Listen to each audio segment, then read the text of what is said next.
Sir, ನನ್ನ ಹೆಸರು ವಿಶಾಲ್ ಅಂತ. ಹೇಳಿ. ಶ್ರೀ ಕಾಲೇಜ್ ಆಫ್ ಆಯುರ್ವೇದ ಅಂತ ರಿಸರ್ಚ್ ಇನ್ಸ್ಟಿಟ್ಯೂಟಿಂದ ಬಂದಿದ್ದೀನಿ. Iatrogenic heart failure. As we know that iatrogenesis is a third major leading deaths after the heart failure and cancer. Iatrogenesis ಅಂದರೆ drug induced heart failures ಅಂತ.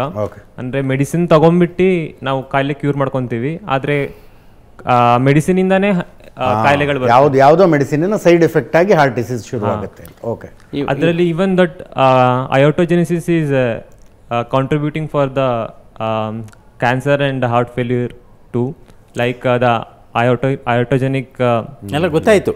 ಅಂದ್ರೆ ಔಷಧಿಗಳಿಂದ ಯಾವುದೋ ಬೇರೆ ಕಾಯಿಲೆಗೆ ತೆಗೆದುಕೊಳ್ಳತಕ್ಕಂಥ ಮೆಡಿಸಿನ್ ಇಂದ ಹಾರ್ಟ್ದು ಡ್ಯಾಮೇಜ್ ಆಗ್ಬೋದು ಅಂತ. ಈಗ ಫಾರ್ ಎಕ್ಸಾಂಪಲ್ ಕಾರ್ಟಿಕೋಸ್ಟೀರಾಯ್ಡ್ಸ್, ಈಗ ಸ್ಟೀರಾಯ್ಡ್ಸ್ ಬೇರೆ ಬೇರೆ ಕಾಯಿಲೆ ಕೊಡ್ತೇವೆ. ಸೊ ಅದರಿಂದ ಸ್ವಲ್ಪ ಇದು ಬ್ಲಡ್ ಪ್ರೆಷರ್ ಜಾಸ್ತಿ ಆಗ್ಬೋದು, ಅದರಿಂದ ಹಾರ್ಟ್ ಫೇಲ್ಯೂರ್ ಕೂಡ ಆಗ್ಬೋದು.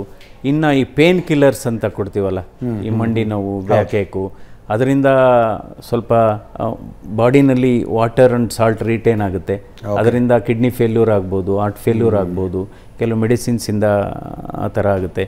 ಇನ್ನು ಕೆಲವು ನಮ್ಮ ಕ್ಯಾನ್ಸರ್ಗೆ ಔಷಧಿ ಕೊಡ್ತಾರೆ ಕೆಲವರು, ಕೀಮೊಥೆರಪಿ, ಅದರಿಂದನೂ ಕೆಲವ್ರಿಗೆ ಹಾರ್ಟ್ ಮಸಲ್ ವೀಕ್ ಆಗ್ಬೋದು, ನಾನಾ ಕಾರಣ ಇದೆ.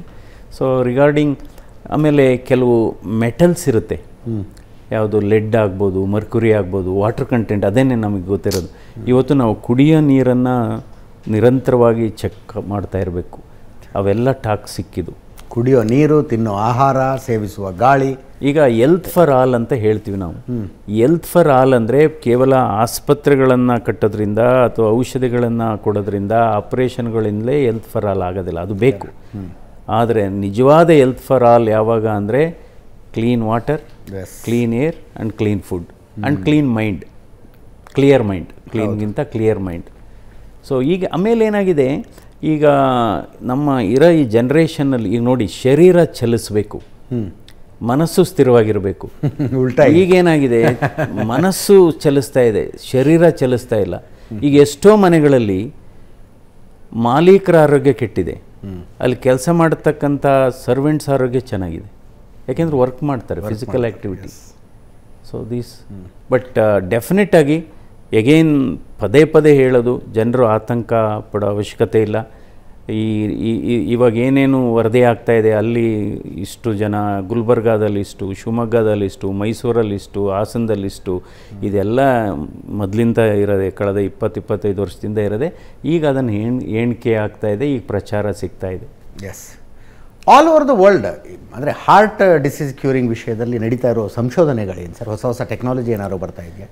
ಒಂದೇನಾದ್ರು ಬ್ರೇಕ್ ಥ್ರೂ ಆಗಿದೆಯಾ? ಅಲ್ಲ, ಬ್ರೇಕ್ ಥ್ರೂ ಆಗಿದೆ. ಈಗ ನೋಡಿ, ಮುಂಚೆ ಏನೋ ಸಣ್ಣ ಸಣ್ಣ ಕಾಯಿಲೆಗಳಿಗೂ ಜನ ಸಾಯ್ತಿದ್ರಪ್ಪ, ಈಗ ಅವೆಲ್ಲ ನೆಗ್ಲಿಜಿಬಲ್ ಕಾಯಿಲೆಗಳು ಅಂತ. ಹೀಗೆ ಹಾರ್ಟಿಗೆ ಬಂದರೂ ಕೂಡ ಅದೊಂದು ಸಣ್ಣದು ಅನ್ನೋ ಅಲ್ಲ. ಈಗ ಹಿಂದೆ ನೋಡಿ, ಎಷ್ಟು ವರ್ಷ ಬೇಕಾಗ್ಬೋದು? ಫಾರ್ ಎಕ್ಸಾಂಪಲ್, ಇವಾಗ ಮೇ ಬಿ ಒಂದು 1980 ಆಚೆಗೆ ಹೃದಯಾಘಾತ ಆದರೆ ಡೆತ್ ರೇಟ್ ವಾಸ್ 50%.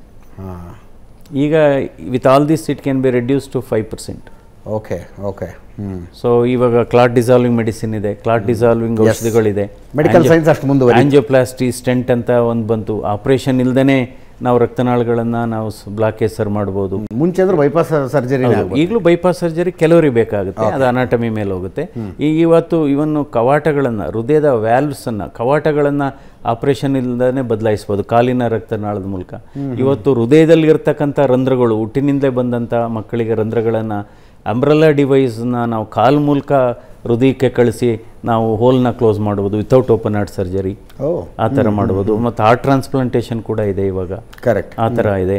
ಇವತ್ತು ಬೈಪಾಸ್ ಸರ್ಜರಿ ಕೂಡ 2-3 ಥರ ಇದೆ. ಮೊದಲು ಎದೆ ಮಧ್ಯಭಾಗ ಕಟ್ ಮಾಡೋಂಥದ್ದು ಈಗಲೂ ಇದೆ. ಈಗ ಇವನ್ ಲೆಪ್ರಸ್ಕೋಪಿಕ್ಕು ಅಥವಾ ನೀವು ಅದರಲ್ಲಿ ಮಾಡ್ಬೋದು. ಇವತ್ತು ರೋಬೋಟಿಕ್ ಸರ್ಜರೀಸ್ ಎಲ್ಲ ಬಂದಿದೆ. ಸೊ ಆಯಿತು, ಇದೆಲ್ಲ ಆವಿಷ್ಕಾರಗಳು ಇವೆಲ್ಲ ಬಂದಿದೆ, ಕಾಯಿಲೆನೂ ಸ್ವರೂಪನೂ ಬದಲಾಗ್ತಾ ಇದೆ. ಸೊ ಅದರಿಂದ ಬಹಳ ಮುಖ್ಯವಾದದ್ದು ನಮ್ಮ ಮನಸ್ಥಿತಿನೂ ಇಂಪಾರ್ಟೆಂಟ್. ಹೌದು. ಈಗ ಏನಾಯಿತು, ಮನೆ ಕಟ್ಟುವಾಗ ನಾವು ವಾಸ್ತು ಅಂತ ಹೇಳ್ತೀವಿ ಅಲ್ವಾ? ಸೊ ಮನೆಯ ವಾಸ್ತುಗಿಂತ ಮನಸ್ಸಿನ ವಾಸ್ತು ಮುಖ್ಯ. Correct, that's very very important.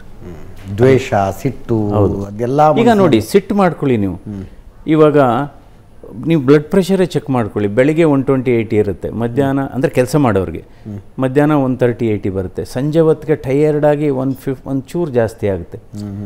ಅಥವಾ ನೀವು ಎಕ್ಸರ್ಸೈಸ್ ಮಾಡಿ, ಎಕ್ಸರ್ಸೈಸ್ ಮಾಡೋದಕ್ಕೆ ಮೊದಲು 140/90 ಇರುತ್ತೆ, ಎಕ್ಸರ್ಸೈಸ್ ಮಾಡಿದ ಮೇಲೆ ಚೆಕ್ ಮಾಡ್ಕೊಳ್ಳಿ ಬಿ ಪಿನ. It's 110/80, 120/70. That is the beauty of exercise. ಆ ಕೋಪನೂ ಅಷ್ಟೇ, ನೀವು ಯಾರು ಜೊತೆನಾದ್ರು ಆರ್ಗ್ಯುಮೆಂಟ್ಗೆ ಹೋದರೆ ಅಥವಾ ತುಂಬ ಗಲಾಟೆ ಕೋಪ ಮಾಡಿಕೊಂಡ್ರೆ 120/80 ಇದ್ದಿದ್ದು ಇಟ್ ಬಿಕಮ್ಸ್ 180/100. ಆಮೇಲೆ ನಾನು ನೋಡಿದ್ದೀನಿ ಆ್ಯಂಜಿಯೋಗ್ರಾಮ್ ಟೇಬಲ್ ಮೇಲೆ ನಾವು ಆ್ಯಂಜಿಯೋಗ್ರಾಮ್ ಮಾಡಬೇಕಾದ್ರೆ ಮಾಡಿದ ಕೂಡಲೇ ನಾವು ಹೇಳ್ತೀವಿ ರೋಗಿಗೆ, ಈಗ ಒಂದು 80% ಬ್ಲಾಕ್ ಇದೆ, ಏನು ವರಿ ಮಾಡಬೇಡಿ, ನಾವು ಇದೊಂದು ಪ್ರೊಸೀಜರ್ ಸ್ಟೆಂಟಿಂಗ್ ಅಂತ ಆ್ಯಂಜಿಯೋಪ್ಲಾಸ್ಟಿ ಮಾಡ್ತೀವಿ ಅಂತ. ಕೆಲವರು ದೇ ಟೇಕ್ ಇಟ್ ಕೂಲಿ, ಇನ್ನು ಕೆಲವರು ಆ್ಯಂಗ್ಷಿಯಸ್ ಇರ್ತಾರೆ. ನಾವು ಮಾನಿಟ್ರ್ ಮೇಲೆ ನೋಡ್ತಾ ಇರ್ತೀವಿ, 80 ಪಲ್ಸ್ ರೇಟ್ ಇದ್ದಿದ್ದು 120, 130 ಆಗಿಬಿಡುತ್ತೆ within A fraction of 30 seconds. ನಾವು ಹೇಳುವಾಗ ಬ್ಲಡ್ ಪ್ರೆಷರ್ 120/80 ಇದ್ದಿದ್ದು 200/100 ಆಗಿಬಿಡುತ್ತೆ. ಸೊ ಅದಕ್ಕೋಸ್ಕರ these are all impulsive behaviours.